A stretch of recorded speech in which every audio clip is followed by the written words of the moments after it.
Hello, welcome back. Rockvalley, here we go. Picking up where we left off, like always.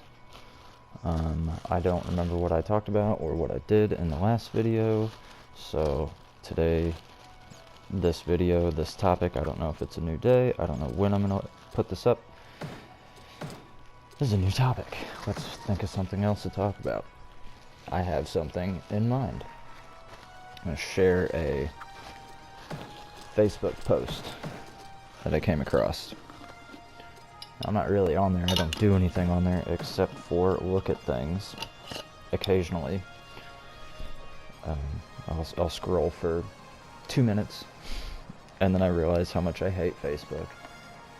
It's just filled with a bunch of ads and just junk, and I could go through and clear out, oh, I don't like this anymore and I don't like that, but golly, I don't want to have to do all that because it will just not get on there very much. I just get on there occasionally to, see how things are going with people that I've met at some point in my life. So I came across this post from, someone that I know, an old friend, and it goes, okay, I'll just read it.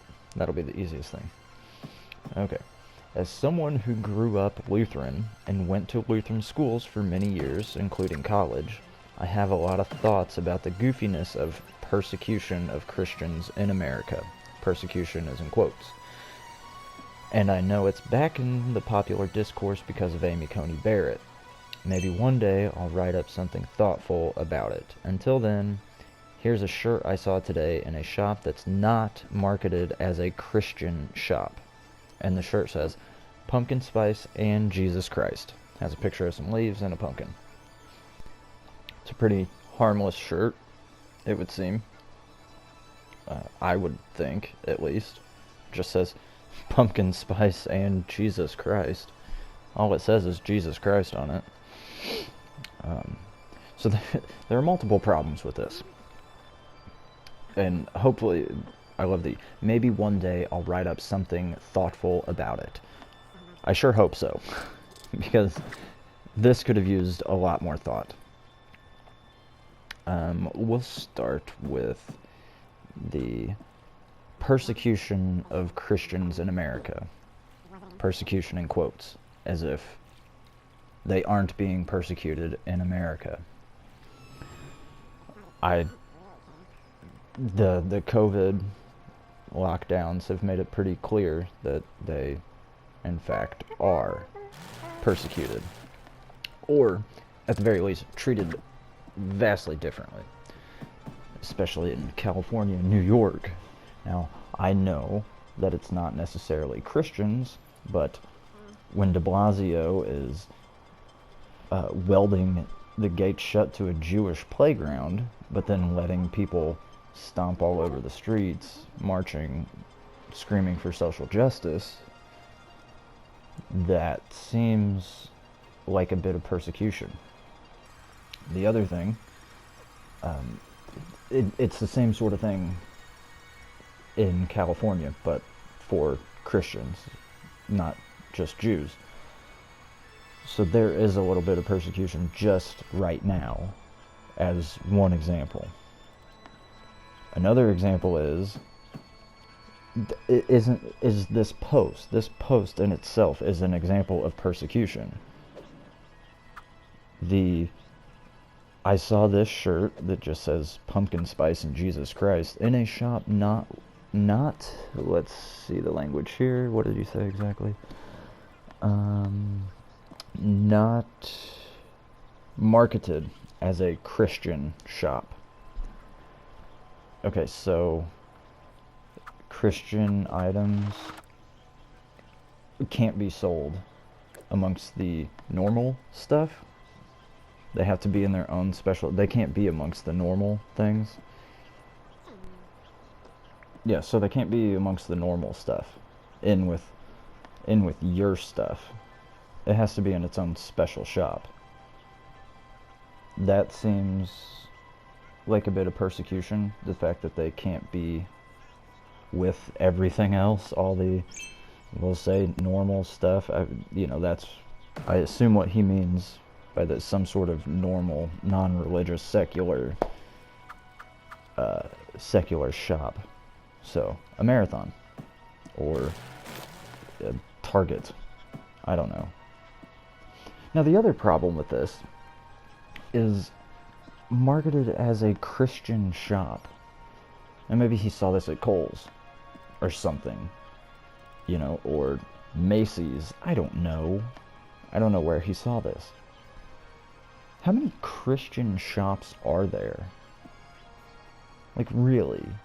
How many are strictly marketed as a Christian shop? Can you name a chain of shops that are marketed as a Christian shop? Because I can't think of any. Hobby Lobby is a company which is owned and operated by Christians. Same with Chick-fil-A. But it's not a Christian restaurant. It's not a Christian sandwich shop. It's not Christian chicken sandwiches. And it's not just Christian art supplies or hobby supplies.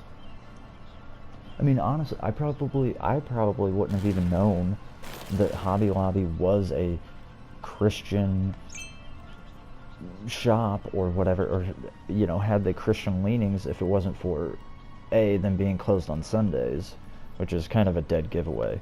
But then B is the whole Obamacare thing, when they had the court case against providing contraception, whatever it is.